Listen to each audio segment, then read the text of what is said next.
Ang Ginoo maada haiyo.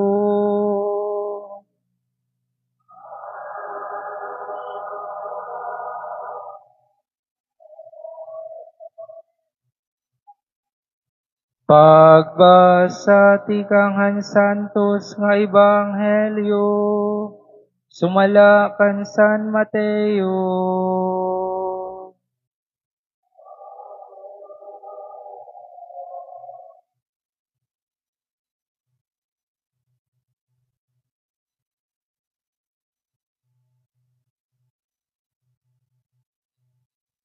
Hinsakayan ni Jesus ang mga tinun-an, ngan ginpauna niya ngadto hatabuk lanaw, samtang ginpalakat niya ang mga tawo.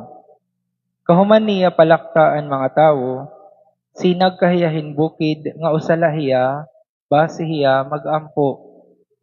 Han pagkagabi na, nag-uusaan la dito Jesus. Hiningatak na, nakadto na ang sakayan halawod. Gindadasmagan han mga balod, kay sungsong adto han hangin. Hamay mga alas 3, ngadtohan alas 6 na han kaagahon, kinadto iray Jesus, nga naglalakat habawbaw han tubig.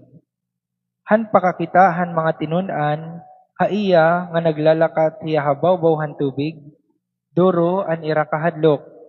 Iini in morto, nagsaring hira, ngan ginuli at hira tungod hin kahadlok. Nagyakan dayon ni Jesus sa ira, ayaw kamo kahadlok, ako gad ini. Niyan nagsaring hi Pedro, Ginoo kung tinuod niya ikaw, palakataman ako habawbaw han tubig nga dahay mo.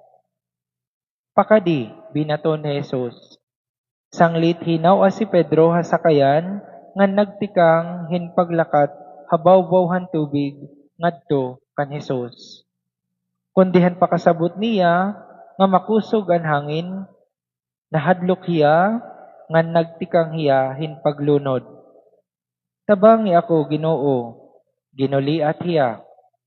Kinaptan ngan binutong hiya dayon ni Jesus ngan signon, pagkaguti ay han imo pagtuo. Kay ano, nga nagruhaduha ka?